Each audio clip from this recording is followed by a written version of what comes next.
Lord Lucan, this is about power, privilege and pursuit. Hello cruel world, I'm Dr Sohom. I'm a consultant forensic psychiatrist. I assess mentally disordered offenders for a living so that you don't have to. Today we're diving into a case that's haunted Britain for about half a century. The Lord Lucan affair isn't just about murder, it's a twisted tale of privilege, class and psychological manipulation. As a forensic psychiatrist, that's just a typical Tuesday morning for me. We're going to unravel the minds behind one of the most infamous cases in British criminal history. I know I'm talking a big game, but stick around to see if I can put my currency where my moustache is. So, it's 9 p.m. on November the 7th, 1974, a night that would change British criminal history forever. The Lucan family home is in Belgravia in London, which is on the posh side of town. Think Downton Abbey, but riddled with artisan coffee shops. We've got Sandra Rivet, the Lucan family's nanny, and she's gone downstairs to the basement to make tea for her and her mistress, Lady Lucan. I'm suspecting it wasn't Yorkshire tea. Sandra's body was later found stuffed into a canvas mail sack and bludgeoned to death. The weapon? A lead pipe wrapped in tape, like a real-life Cluedo. Meanwhile, Lady Lucan, wondering where her tea was taking so long, goes to investigate. In the darkness, she gets whacked, sustaining 5 deep, jagged lacerations to her skull. She manages to fight back, and covered in blood, she somehow stumbles to the nearest pub, Plumber's Arms. She collapsed, screaming, "He's murdered the nanny and he's coming after the children." He is her estranged husband, Lord Lucan. So far, so posh EastEnders, he's even got a pub. But what about the Lord himself? His car was found abandoned in New Haven the next day. Its interior was stained with blood. Another piece of lead pipe was discovered in the boot. How does an aristocrat born with a silver spoon end up as Britain's most infamous figure? The answer lies in a toxic cocktail of privilege, addiction, and desperation. Now, as you know, I gave evidence in criminal trials, and I've seen many of these ingredients, particularly addiction and desperation. But it's actually very rare for me to see privilege, because the vast majority of my patients come from deprived backgrounds. Poverty and abuse are very common factors. In fact, the only case that I can think of where somebody has actually come from high society has been in the context of fraud and not actual violence, let alone murder. Lord Richard John Bingham, better known as Lord Lucan, was a caricature of a posh boy. Went to Eton? Check. Daddy's money? Check. Fast cars? Check. But that trust fund wasn't going to last long, as he also loved to gamble. Now, I've assessed many individuals with gambling addictions, and it rarely ends well. So Lord Lucan's debts mounted and his lifestyle became unsustainable. Yet he kept chasing that elusive win. As so often happens with this pattern, in Lord Lucan's case, his marriage started falling apart. But unusually for posh men whose life is on the rocks, he became fixated on regaining custody of his children. Maybe being a lord, he wanted to keep a closer eye on his heir to the throne. And I have to say, this custody battle was ugly. It consumed him. It fueled a desperation that, combined with financial woes, created this psychological powder keg. Friends of Lucan painted a picture of a man unraveling in the months leading up to the murder. His mental state was deteriorating rapidly. The once charming aristocrat was now volatile. He was unstable and dangerously unpredictable. Okay, so let's summarize the mental state of our Lord so far. We've got gambling debts, we've got all of the pressure that comes with that. We've got anxiety and stress, fear associated with these mounting debts leading to chronic anxiety. We've got depression, so the feelings of hopelessness and despair that can accompany financial ruin. We've got this custody battle which has its own set of emotions. So specifically they are anger and resentment. As well as all of this, you've got a loss of control. So custody battles can leave parents feeling powerless. They might feel that their decisions are being taken away from them. And all of the above can lead to things like paranoia or sleep disturbances. So all of this is in the context of Lord Lucan already having a very strong sense of absolute entitlement. Now, what about Lord Lucan's long-suffering wife? Last heard of whacked with some lead piping in the kitchen. Her name was Veronica Mary Duncan. She was the future Lady Lucan, and she came from a privileged background herself with aristocratic connections. But Unfortunately, it all went downhill when she married Lord Lucan. So the financial strain from Lucan's gambling addiction was just the tip of the iceberg. Lady Lucan found herself trapped in a psychological war zone, isolated and increasingly vulnerable. Now, I've seen my fair share of toxic relationships in my line of work, but the allegations of gaslighting and psychological abuse in the Lucan marriage are particularly chilling. Long-term psychological abuse can wreak havoc on a person's memory and mental health. Over the years, Lady Lucan's statements have become increasingly more vague and inconsistent, leading some to say that she's lying or at least partly trying to cover up the truth. But personally, I don't think it's either of those. I think this poor woman's witness statements are fragmented recollections of a traumatized mind.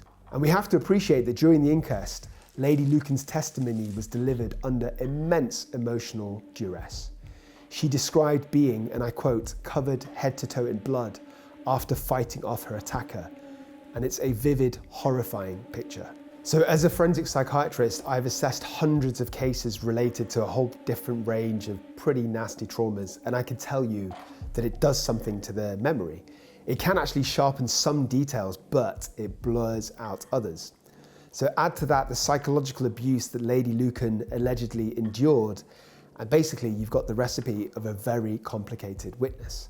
It's kind of like trying to solve a jigsaw puzzle whilst somebody keeps moving the pieces whilst periodically flipping salmon pate into your eyes. So Lady Lucan already had long-standing gaslighting from her powerful husband, and then she was violently and suddenly attacked. Not only might this leave her discombobulated, love that word, and confused, but it could leave her with a sense of fragility and paranoia. So confused testimony or a perception of reality had been fundamentally altered. Now, we've established that Lord Lucan is posh. He was born with a silver spoon in multiple orifices. We all know how he gets away with it. So what role does class play in all of this?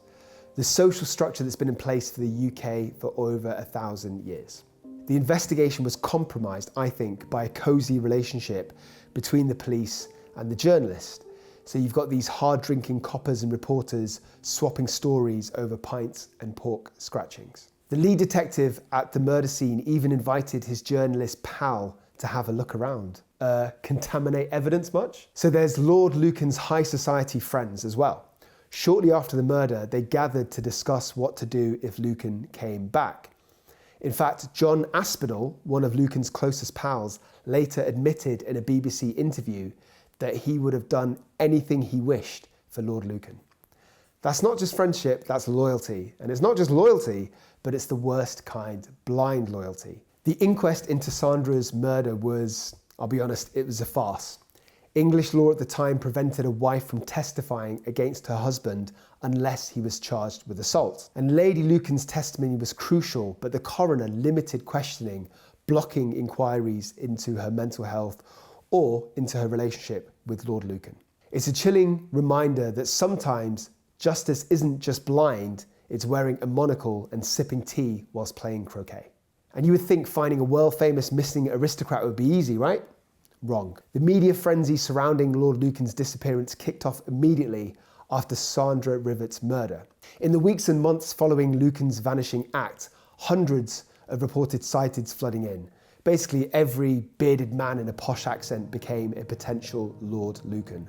From Melbourne to France, the sightings poured in. Some were even arrested and fingerprinted. So can you imagine the awkward conversation that followed? Sorry mate, wrong posh bloke. After the years trickled by, the sightings got more and more fantastical. There were reports of Lord Lucan living as a hippie in Goa, because nothing says aristocrat on the run like tie-dye and meditation. But my personal favourite, and this is true, has to be the claim that he was fed to a tigress named Zora at a zoo after allegedly committing suicide. Now that's what I would call a catastrophic end to a manhunt. Hey, I never said my jokes would be perfect. This relentless pursuit of Lucan sightings led to what some experts called Lucanology, a bizarre phenomenon where conspiracy theories and wild speculation took over. It's like the aristocratic version of an alien abduction story, but with more top hats and hardly any anal probes. But what was this cost of this media circus? Whilst journalists chased shadows across continents, a crucial part of the story was being left behind, and that is Sandra Riffert, the actual victim of this brutal crime. The glamorous lives of the Lucans took centre stage, with Lord Lucan portrayed as this kind of handsome playboy and Lady Lucan as a tragic victim. But a man would change all of that.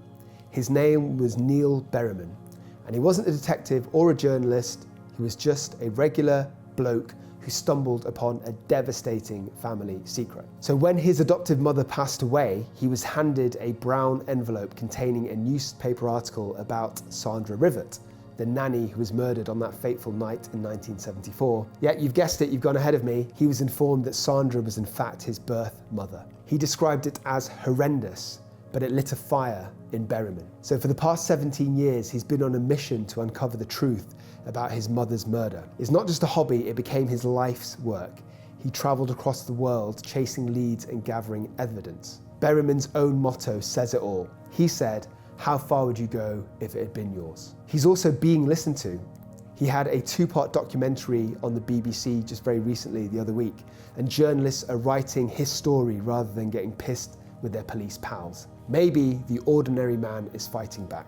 The Lucan case has left an indelible mark on British society and justice.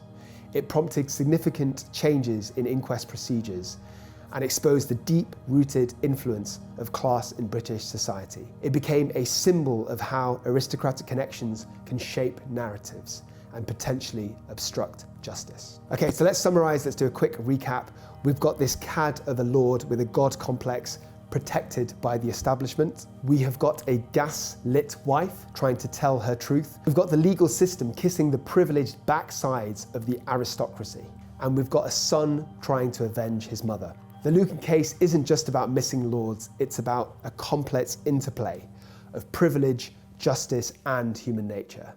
And of course, isn't that the most fascinating nature and mystery of all? That's the end of this episode today. I urge you to subscribe. Not only does it help me out immeasurably, but it will stop shrinkflation in its tracks and deliver to you a proper sized grab bag of quavers once again. See you next time.